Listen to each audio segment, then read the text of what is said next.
The class tonight is dedicated to all those that were murdered on October 7th, and for all those that were taken, they should be returned quickly. It's also for Le'iloi Nishmat Manzal Bat Shlomo and Refuah Shleima for Benjamin Ben Shoshana and Dina Bat Rachel. They should have a Refuah Shleima for the Nefesh for the Guf ASAP. This is a interesting time to be speaking in groups.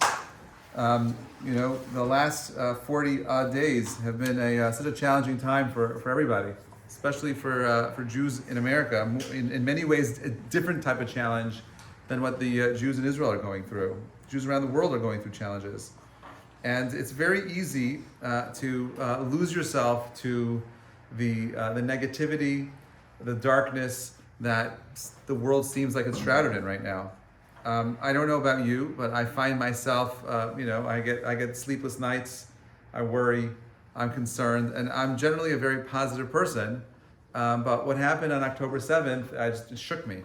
How do we get to a place where we witness some of the most barbaric things that we heard stories of this stuff, like stuff in the Talmud, about mothers watching their children being burnt and just horrible, horrific imagery. Ideas and things that we should not hear from human beings anymore. It sounds like the most brutal savagery ever, and it's hard to understand how all this happened to a country like Israel, which was at the forefront of technology and surveillance. And I don't know if we'll have answers to that, but That's not what tonight's about. Tonight's about trying to put together or share some ideas that I think will be meaningful and helpful to each of you, because they've been helpful to me, and trying to piece together everything that's happened in the past, and to try to ask the most important question is, where do we go? What do we do with all of it? Do we sit in horror and fear? How do we become, do we mobilize? What does that look like? What do we do? Do we just sit silently and allow things like history to pass by? Or is this a unique time in history that requires a very specific type of action from each of us? So let's just go back to the beginning. And for me, this idea, I find myself coming back to it over and over again. When you go back to any concept in Judaism, you want to see where it appears for the first time in the Torah itself. The Vilna Gaon says, if you want to understand how words are used, you want to understand how ideas are expressed, you have to look at it at the first time. The first time we see the first few psukim in the Torah itself give you tremendous insight. As a matter of fact, the Chachamim will point out that this second pasuk itself talks about the 4 exiles that will happen in the future. The first pasuk in the Torah is Bereshit bara Elokim et hashamayim v'haaretz, v'haaretz hayta tohu v'vahu v'choshech al pnei tahom. And these 4 different words are expressions of 4 exiles that the Jewish people are going to go through. We're not going to go through that tonight. But at the end it says V'ruach Elokim marachpet al mayim. At the end it says the Spirit of God is hovering over the water. Why do we need to go through this idea of there being a tohu, vohu, v'choshech al pnei tahom? These 4 expressions of darkness that are mentioned right away in the Torah itself. In the beginning, God creates shamayim haaretz. He's creating a place, time, space, matter, how we understand it. And then it just tells us that the nature, the reality of the world is that darkness always comes first. First comes the darkness. There's no mention at all, by the way, interestingly, it's in a separate class on when did God create the water? Just as God created the heavens and the earth, and then God is all of a sudden hovering over the water. Where did the water come from? That's a separate class. But then it says, Vayom Elokim Yi'or, God said, let there be light, Vayi'or, and there was light. And Rav Kook says this beautifully. He says, anytime you see light in the world, it always has to come after the darkness. Which means when we go through dark periods in our lives, when we go through challenging moments in time, know that there's going to be some kind of silver lining, a cloud later that is supposed to bring us some kind of moment of clarity. What that looks like, it's unclear right now. Right now we're still going through what we call the fog of war. Vayar Elokim, and God saw et ha'or, the light, ki tov, it was good. Vayavdel ben ha'or ben ha'choshech, God makes a separation between the light and the darkness. Light is an interesting, curious thing. Those of you that are studying science, you know that light is not a wave and it's not a particle, because it's both a wave and a particle, right? And what does that really mean? It's interesting to explain what light is. Light is something that expresses our reality. Without light, you have a hard time understanding the depth of reality. Do we need to have eyes to be able to engage in the physical world? The answer is no. God could have easily given all of us antlers, a little antenna in our head, and that you get a kind of like a walking stick. You get to feel the world around you, and that becomes your existence. You could hear, you can taste. Who says you need to have sight? Sight is a very profound thing, right? Sight is knowledge. It's wisdom. Light has always been an expression of the ability to have a deeper appreciation of the world that you're in. If you're in a dark room and you're trying to get through one room to the other, you're most likely going to bump into something. You turn on the light switch for a brief moment and everything becomes super clear. The nature of our world is such where we always start out in a place of darkness, and then we get through moments of clarity along the way that gives us the ability, the knowledge as to how to navigate the circumstances that we are in. I have a family member who lives in one of the kibbutzim in the south. It's called Kibbutz Magen.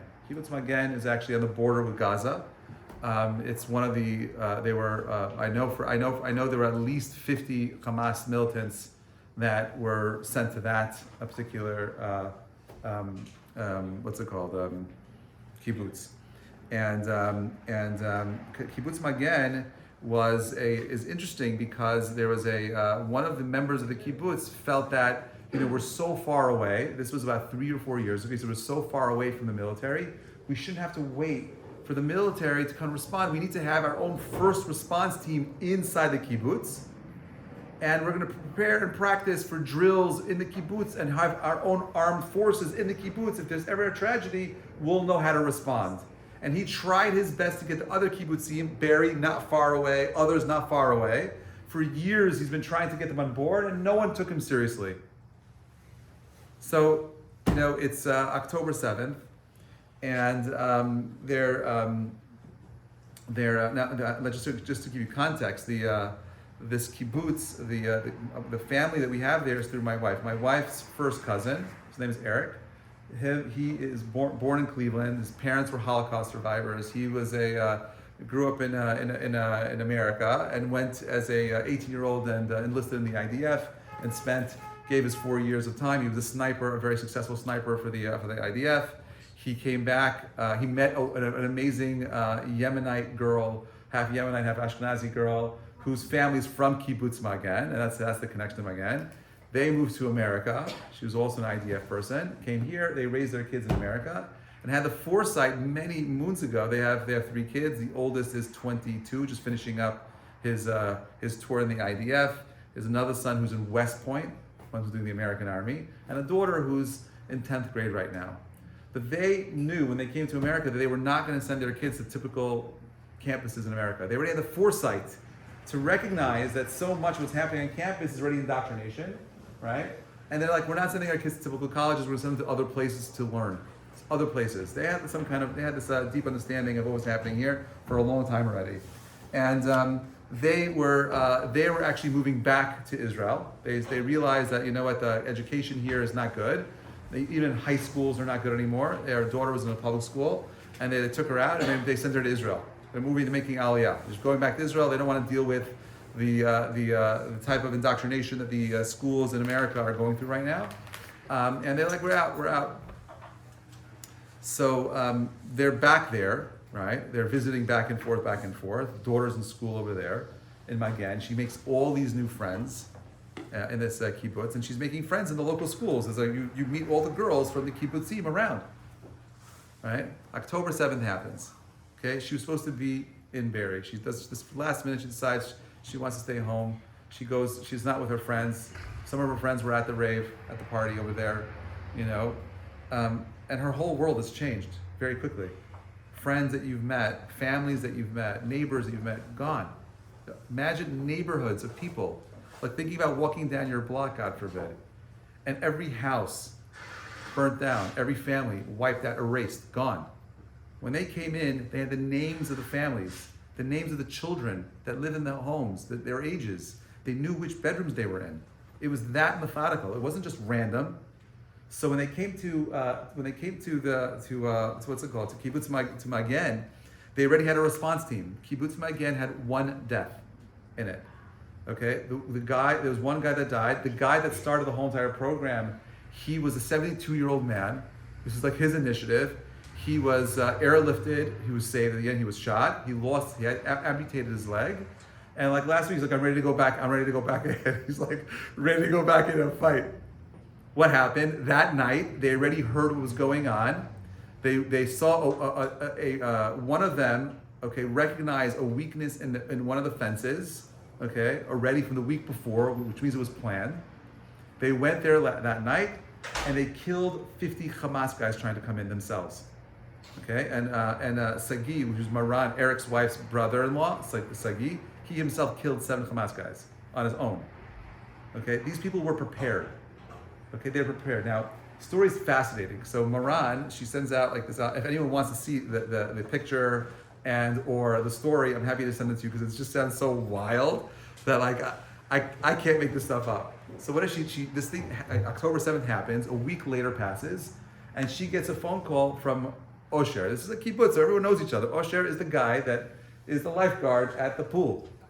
So he says, you're never going to believe this. He says, a year ago, okay, a man named Baruch came to the kibbutz, okay, and said, I want permission to come and blow shofar at the kibbutz.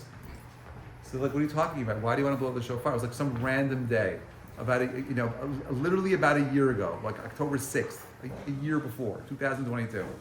He's like, I want to blow the shofar. He says, why? He says, I don't know. He's like, there's going to be something that happens next year, and I want to blow the shofar to protect your community. Give me permission to blow the shofar. There are other places that didn't want to blow the shofar. He blew the shofar over there, which is interesting. And a year later, calls back Osher, who was there, who took pictures of him at the pool the year before, blowing this massive shofar for the safety of Kibbutz Magen. Ilu, he knew, almost like he knew. He sensed something that was happening in the air and was preparing for it. And why am I sharing that? We believe that God always prepares the refuah before the makkah. God always creates the antidote before you go through any challenge. There's never a scenario where you just go through darkness. There's never a scenario where you go through hardship without understanding and realizing that the cure, the answer is already there. That's a Gemara in Megillah, right? The refuah is always there before the makkah. And anytime you see anyone in the Torah, in any scenario where they're going to go through hardship, the ability to respond, the ability to overcome the challenge that you're in is already there before the challenge is presented. Which means every single one of you is put into a perfect place where they have the ability of responding exactly to the situation that they're in. There's no other time in history that you could have been born in.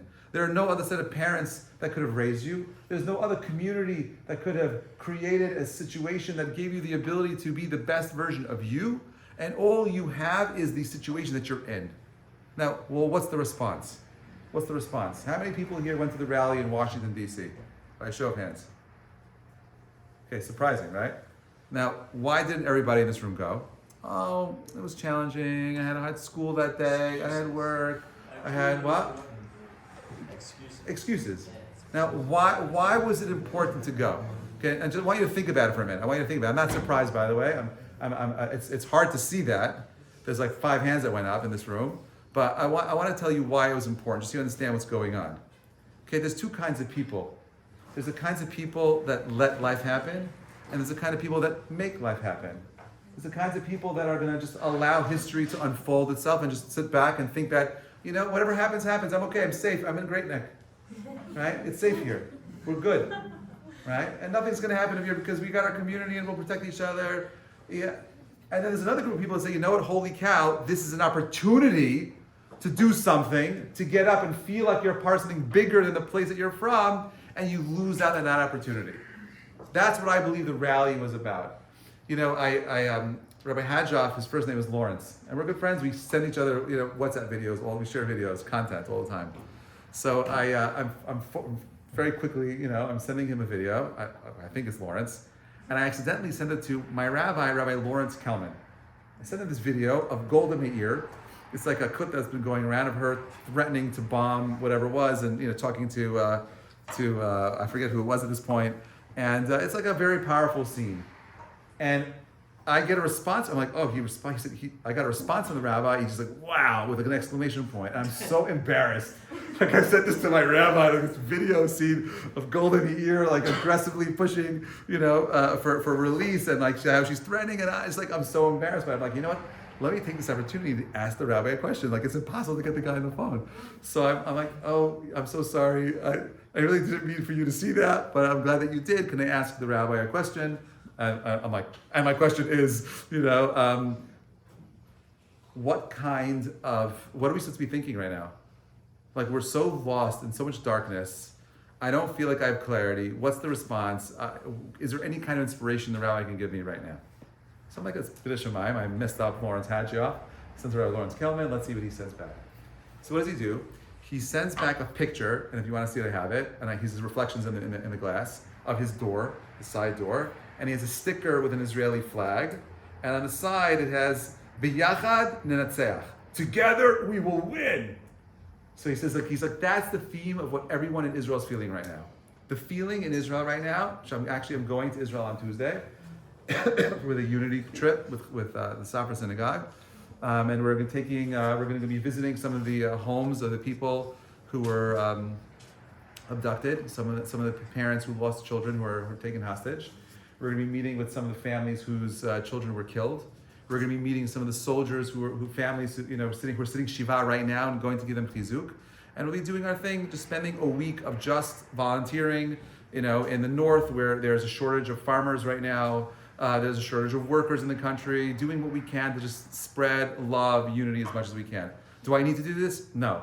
Do I get paid extra for it? Absolutely not. I have a wedding that's coming up in like 46 days. That's what I'm thinking about. This is like the worst time in the world for me to do it, but I feel a responsibility to do something. Because sitting back and doing nothing for me is not an option. Okay?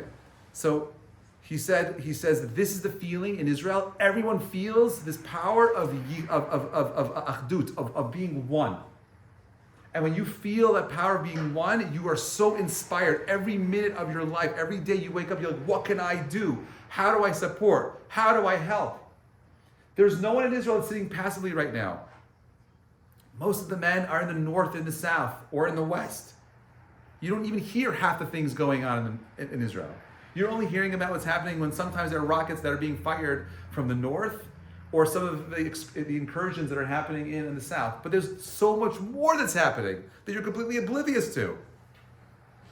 And if you don't have your ear on the ground, you will always be an outsider. And I'm telling you right now, my friends, history is unfolding before our eyes. And your grandchildren are going to ask, well, where were you? What did you do? Well, I went to a class in Great Neck. I listened to a shiur. I said Tehillim. I gave tzedakah. That's what you did. There were 6 million Jews that were killed in the Holocaust.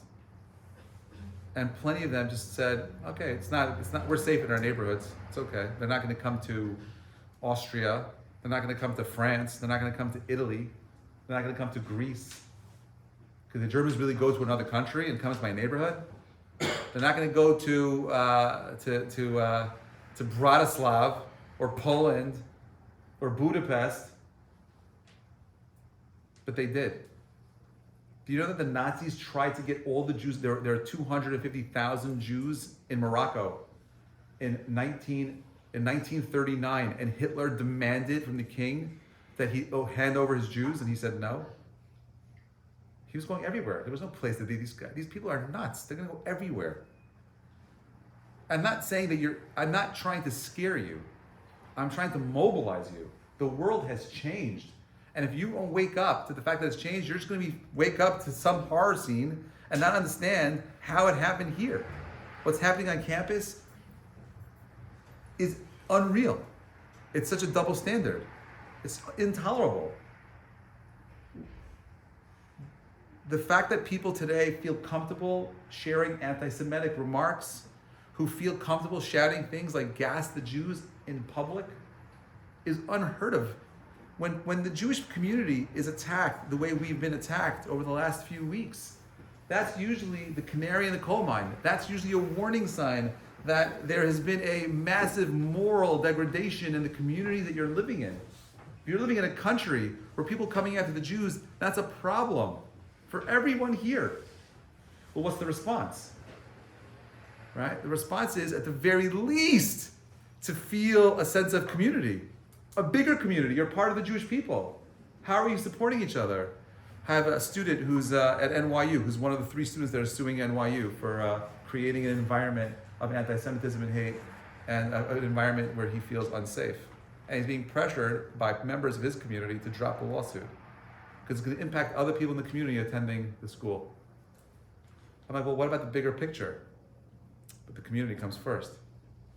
I'm like, no, it doesn't. It's so twisted. Like people, like I can't understand how so many people are lacking clarity, light, right? But I guess we're still living in a time of darkness. It's so unclear for some of us what the right response is. And therefore it begs the question, well, what do we do? Darkness is always there. The light is good. The light is always difficult to find. The first time the Midrashim speak about light and darkness, where it impacts humanity, not just the nature of reality, is with Adam and Eve, Adam and Chava. And we know that they sin on Erev Shabbat. And then Friday night comes, and the Midrash says that Avraham and Chava were terrified. They thought the world was coming to an end. The sun was setting. Darkness was setting on the land, and they were so afraid, terrified the whole night. They had no idea what was happening. There's some glimmer of hope on Shabbat morning, but then again, when the light was setting again on Saturday night, they were terrified. This is where the custom, by the way, of Havdalah comes from. The reason why we do Havdalah on Motzei Shabbat, okay, is because we're remembering the fact that God gave Adam and Eve the power of fire on Motzei Shabbat, power of light, Motzei Shabbat. And the reason why we take out our hands and we reach out to the flame and we look at the reflection of the light in our nails and we see the darkness in our palm is to remember the idea of to be mafresh, to be separate between the light and the darkness in our palm, seeing the light on your nails, seeing the darkness in your palm. And you choose what kind of world you want to live in. Do you want to live in a world of darkness, or do you want to live in a world where you're reflecting light? Because the only way the light works is it's reflecting off of something. The world before the sin was a world where Adam was a luminous being, where your skin was translucent. You had no color. It was clear. And all you were was a being of light that expressed itself. You had your own inner light that lit up a room. You went into a room that was dark. You were the source of light. All we see right now is light reflecting off of our faces. You don't even see my face. All you see is a light reflecting off of my face. You don't see the true essence of anyone anymore. There's another layer of darkness that's in the room. The second the lights are off, you see nothing again. It's over, right?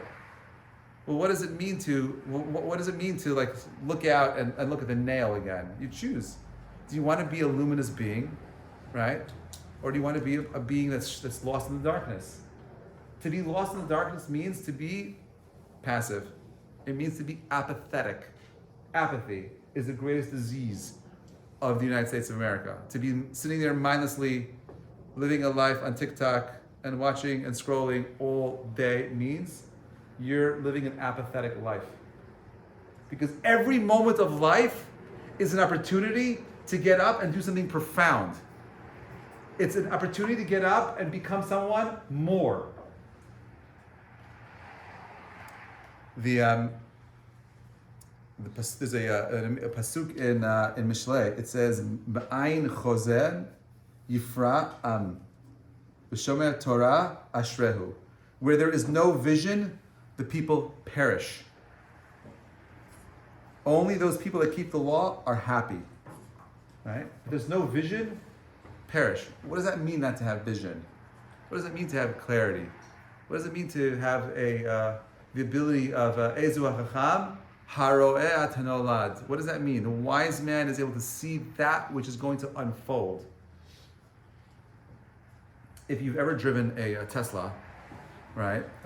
You'll know that whether the Model S or the Model X, you have that little screen over there, and it kind of gives you the ability of seeing the cars out in front of you coming at you, right? It's got like the supervision.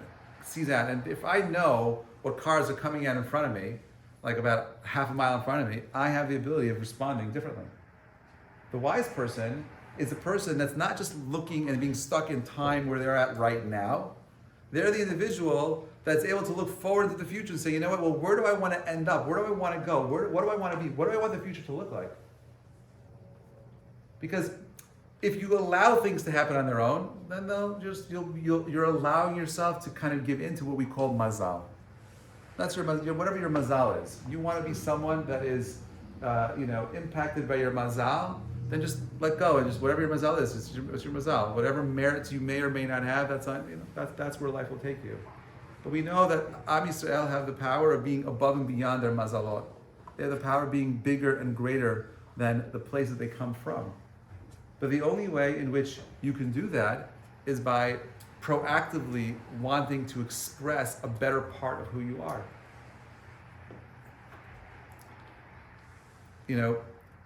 There's a famous piece in Rav Sajagon. Rav Sajagon lived about 1,100 years ago. Okay, go on. And he says something very peculiar. He says that a person is judged 3 times in his life. He's judged on Yom Kippur, he's judged on the day that he dies, and he's judged by Tchiyat Metim, by the resurrection of the dead. So what's the obvious question? Well, I understand Yom Kippur on the day you die. Well, why is he being judged again a 3rd time? That makes no sense to me. The first 2 times, I make sense. Okay, Yom Kippur, every year you get judged. Okay, and then at the end of your life you get judged. I get it. But once you're dead, right, why is there more judgment? So it comes to an end. So now the way impact works is you have to think of like a stone being thrown into a pond and the concentric circles coming out.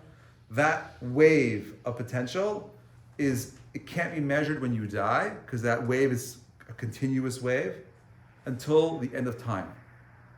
Which means that every single day when you wake up, you have a choice to make. What are you throwing into the pond? What kind of energy are you throwing out there? Because God forbid if you're throwing negative stones into the pond, those concentric circles will reach out for eternity until the very end of time. And it can't be judged until the end of time. And those positive stones you're putting out there have the same impact, but it's a choice you're going to make.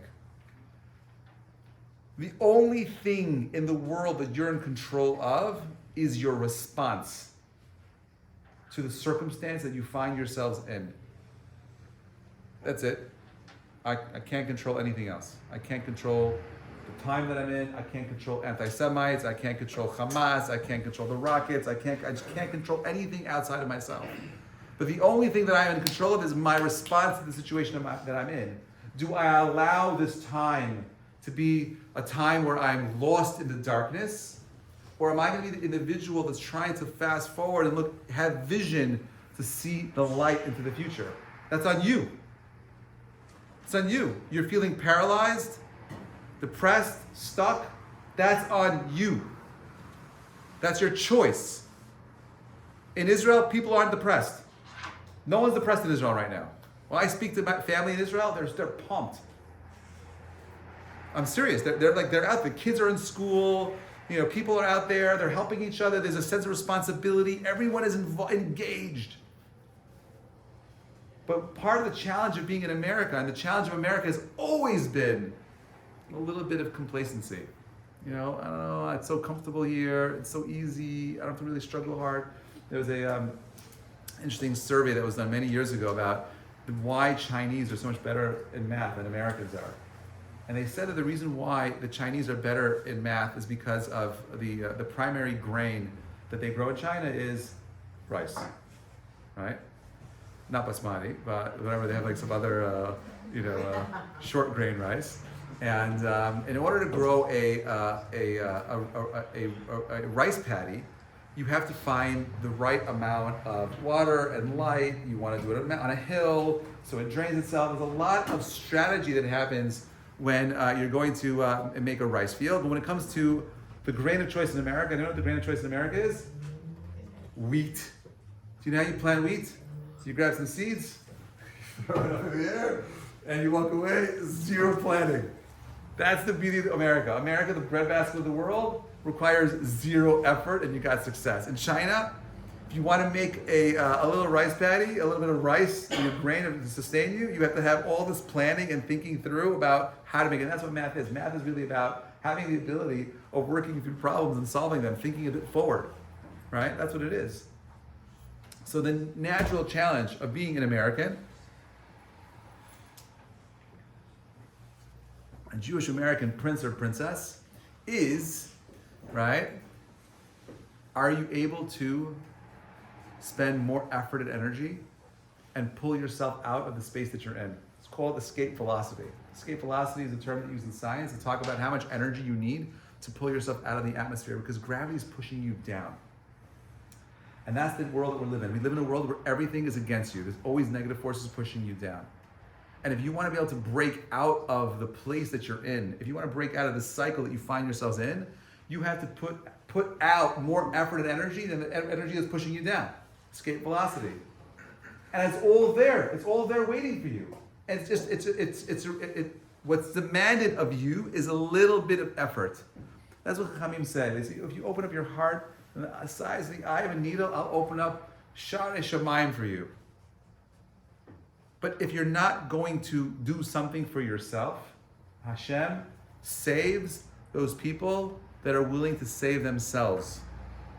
Hashem helps those people that are willing to help themselves. There is no scenario where you sit by passively and miracles happen for you. It doesn't work. The Jewish people are standing there at the beach of the Yam Suf, and they have the Egyptians standing behind them, and they're throwing arrows and shooting, and the Jews are terrified. And Hashem says, Moshe reaches out to Hashem and he says, Lama titzak alai. God says to Moshe, don't cry to me, go do something.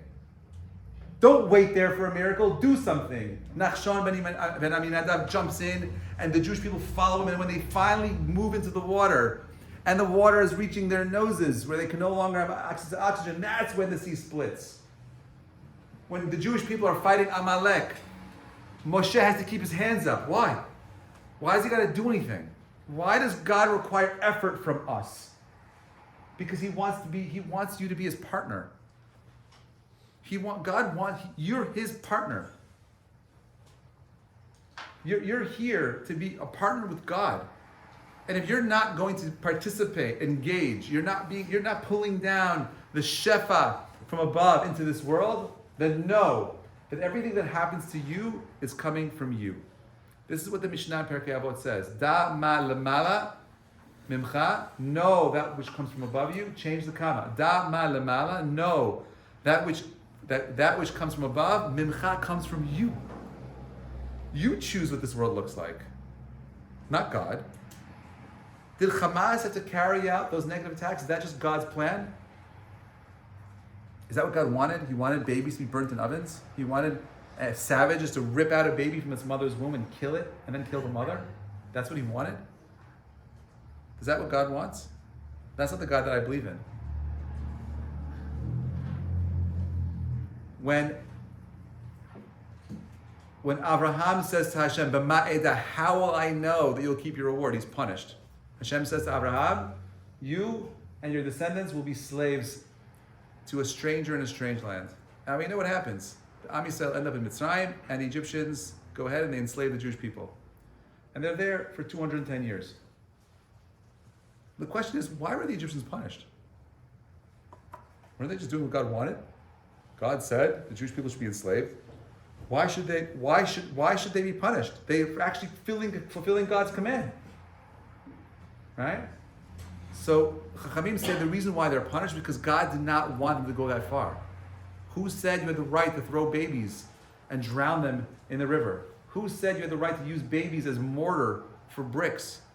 Who said you had the right to go ahead and enslave them to that level? I didn't tell you to do that.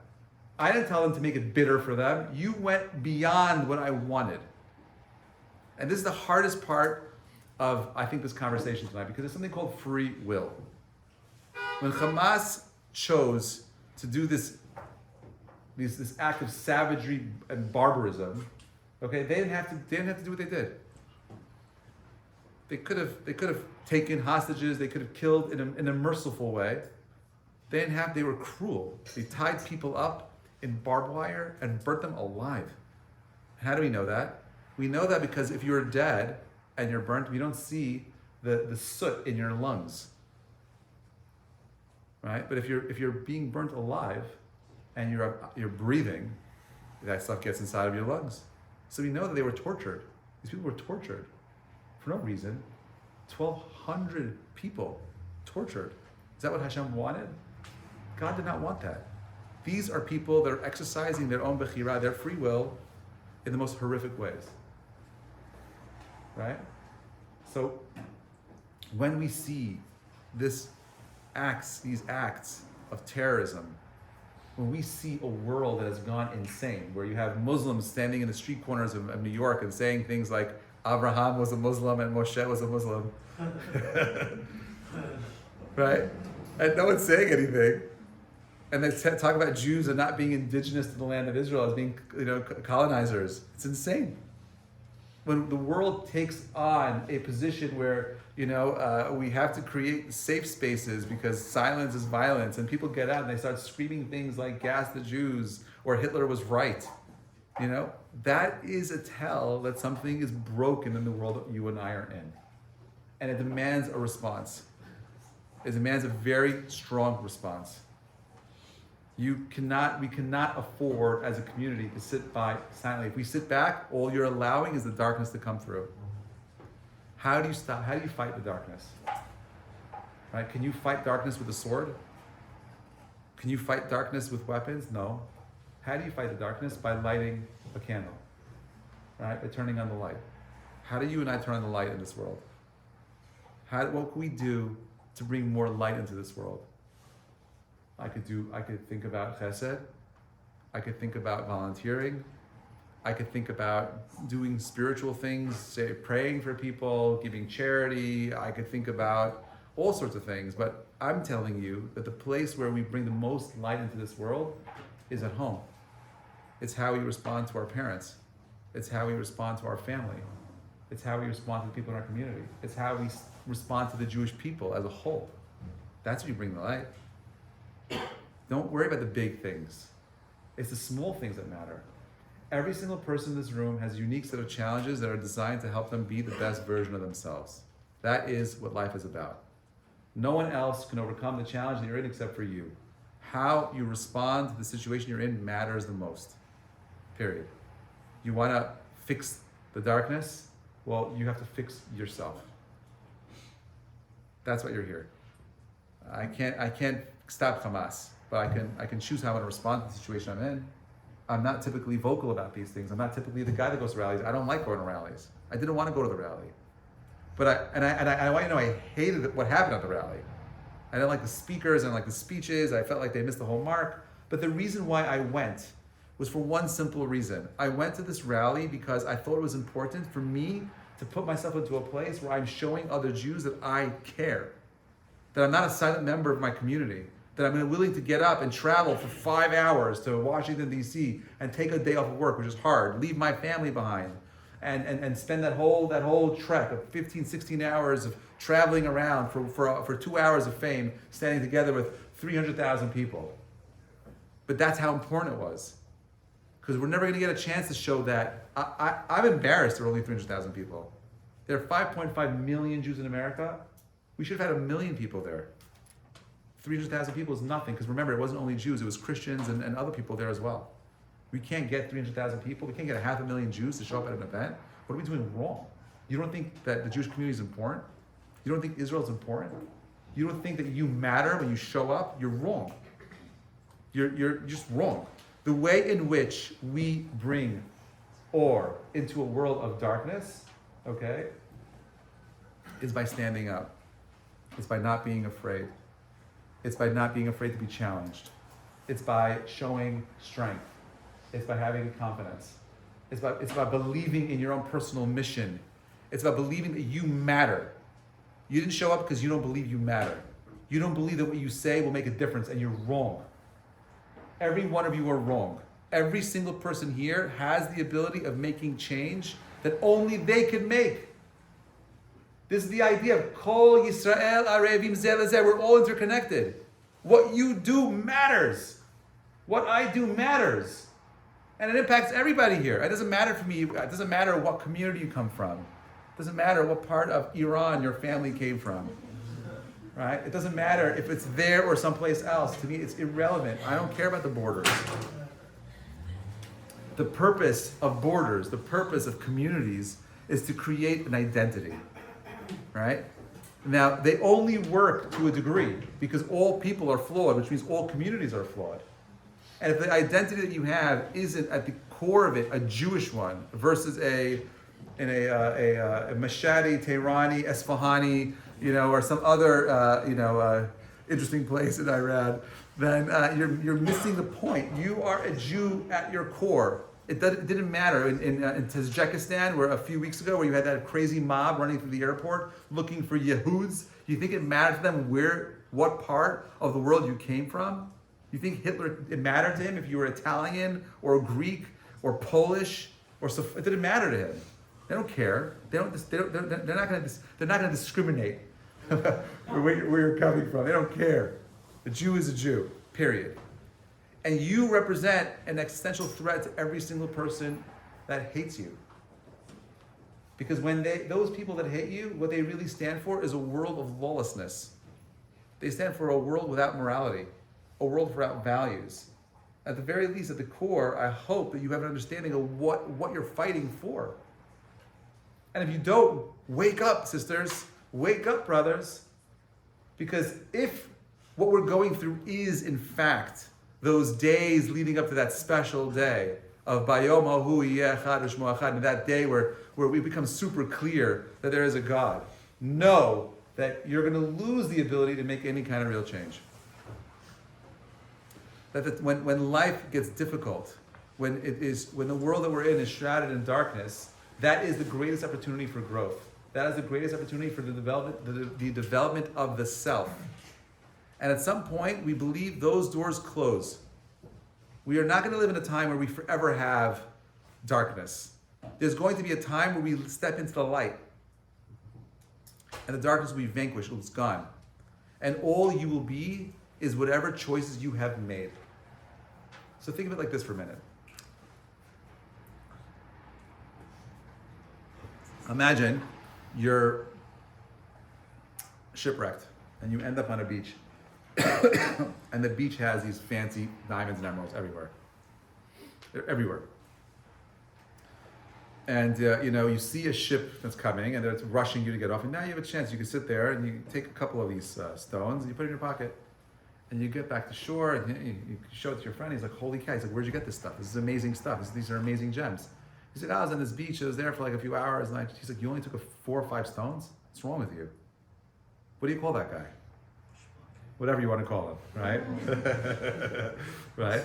But if you were put on a place where you had access to a ridiculous amount of potential, then wouldn't you want to grab all of it or as much of it as you can? Every single minute of life is an opportunity to grab onto something precious. Every single moment of it is precious. You're like that person that's stuck on that beach and you're choosing to ignore the diamonds that are there, the opportunities that are there. The opportunities don't repeat themselves. They don't come back again. They come once. You're stuck there once. But at some point, you're going to get off that island. At some point, we're going to move ourselves to a place where there is tremendous amount of clarity and there is no ability making the choice that you have right now.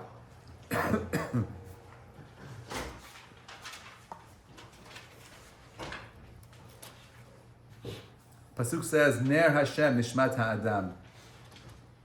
God's candle is the soul of man. The way in which we illuminate the world is by developing our soul, is by choosing to live in a life of meaning, to choosing a life of spirituality.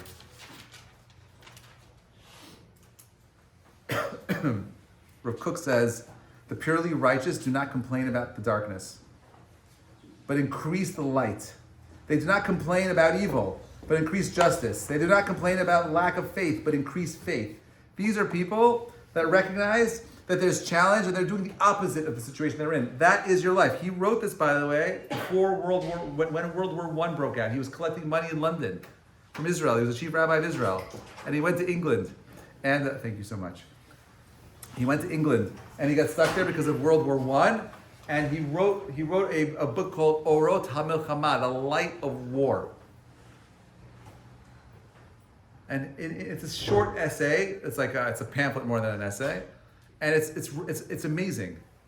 he talks about how even through times of challenge and darkness like war, there's some light that is supposed to be coming out and emerging from it.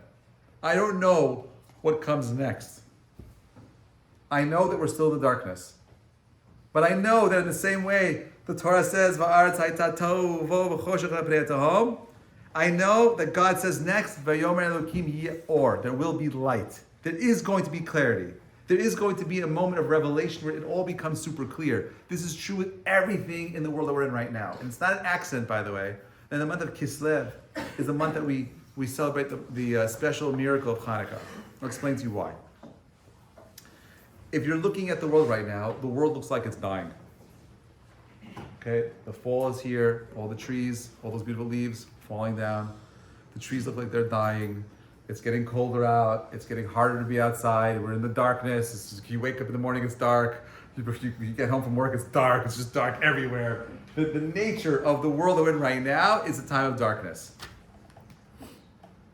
And if you actually look at the calendar and you want to measure the time of the year where there are the most amount of dark hours versus light hours, it always comes down to the week of Hanukkah.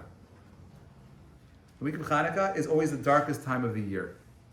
And it's not an accident that it's the time of the year that we start out by lighting one candle. And it's a machloket. How do you do it? Do you light 8 candles? Do you go down? Do you go up? Which way do you go? But at the end of the day, we're posek. You start with 1, you go to 2, you go to 3, and every day you're adding. And Merodin, you're only going up in Kedusha. And I love that idea. And it reminds me a little bit of this concept of God speaking to Abraham. And Abraham is told that his descendants will be either like the sand, the dust of the earth, or like the stars. And you've heard the idea, well, it depends on where the Jews are at. You know, if you're at a low level, you're like the dust of the earth, the sands of the earth, and if you're at a high level, you're like the stars. Now, let me ask you this. What's the difference between the dust or the sand of the earth and the stars? At the core. Okay, one gives off light. Now, where does the sun's light come from? What's that? From inside? So that's exploding. It's just what does it mean? It's exploding. So let's explain what nuclear fusion is for a minute. Okay, ready? What is one of the most abundant molecules in the universe is called hydrogen. Okay, so what is a star? A star is a tremendous mass of hydrogen. Okay, there's so much hydrogen in that area that the hydrogen molecules have so much pressure from all the hydrogen that they start cracking open. Okay, and they're letting the energy out of the hydrogen, and that's happening over and over again, and that's where the light of the sun is coming from. But really, a big ball, the sun is really just a big ball of small little beads of hydrogen. That's all it is. The sun, as you just understand, the sun could fit like 1,000 Earths inside of it. This planet, you could, or 10, I don't know the number, some crazy number. What is it? 1 million, or maybe it's 1 million Earths in it. It's massive. Okay, it's massive. It's ginormous. Okay, it's ginormous. It's ginormous. Now, do you think it's an accident that you can fit 91 moons between the Earth and the moon? And you can fit exactly 91 stars between the Earth and the star? Do you think it's an accident that the size of the moon is the exact size and distance so that when it's standing in front of the sun, you could have a solar eclipse? And it's the only planet in our solar system that has one moon that has the ability of doing that, and there's no other planet in our solar system that can do that. Do you think that's an accident? Do you think it's an accident that God says to Abraham that you choose? You could either be like the dust or like a star, right? You choose. The tallest mountains on earth are made up of small grains of sand. The greatest object in our solar system is this massive star that's made up of small little things that are so small you can't even see them with the naked eye. All big things come from small things. All greatness comes from small, repeated actions over and over and over again, over long periods of time. You start with one candle at night, doesn't really do much in the darkness. But on day 2, you got a second candle. And on day 3, you got a third. You keep growing and growing and growing until you have this massive candelabra that actually has the ability of throwing away the darkness. You want to understand how to displace and destroy darkness? You start with consistent daily acts of light. over and over and over again. And it takes a lifetime of effort, energy, of progress on your parts to become something more. You have a choice. You could either live a life with the Aleph or the Ayin. Or with an Aleph is light, and or with an Ayin is skin. The skin represents a time of us becoming more earthly, us becoming more involved in the world of tangible things, the world of physicality. Or you could break out of the world that you're in, right, and tap into the or, right, the light, breaking out of the or of the ayin. The ayin is the thing that you see, the world around you. The aleph, the light that comes from this world, is an expression of God's Ein Sof, His infinite light that is permeating every aspect of this reality. It's a choice you have to make, like everything else in this world. You choose. Do you choose to see a world of darkness? Do you choose to see a world of light? Do you choose to see a world of evil? Do you choose to see a world of potential? That's your choice. That's on you. No one else can control that. 3 quotes for you. 1 by Martin Luther King. He says, "Darkness cannot drive out darkness. Only light can do that. Hate cannot drive out hate. Only love can do that." That's why I went to this rally. I went to this rally because I really believe that if I want to figure out the tikkun, if I want to fix what's wrong with the world that I'm in, it's because I don't spend enough time thinking about how I need to open up a bigger space in my heart for other kinds of Jews. It's just the way it is. We've lost focus of what our real mission is here. I was officiating at a wedding a couple of weeks ago, not too far from here, at a synagogue. And it wasn't a synagogue; it was a Jewish center that had a synagogue. And the person that was getting married there was not very religious, but it was very important for him to have a kosher wedding and an Orthodox rabbi at the chuppah. So I get a phone call 2 hours before the wedding. "Oh my gosh, you won't believe it. The synagogue has no machitzot. You can't come. You can't do the wedding." I'm like, "Who is this?"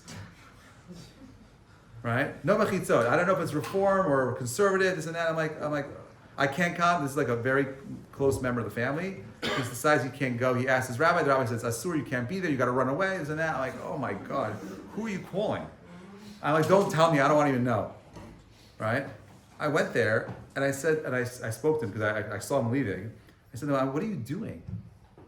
You think that we're still fighting with reform about like the truth of Judaism? Like they lost. The war's over. There is no reform anymore. It's gone. They could barely have. There's no future there. It's gone because it's gone. The other denominations of Judaism are gone. There's nothing there. There's not producing. There's no one there anymore. It's no longer a philosophical, ideological battle that we're fighting against with them. Forget about that. It's gone. It's over already. There's what I call authentic Judaism, right?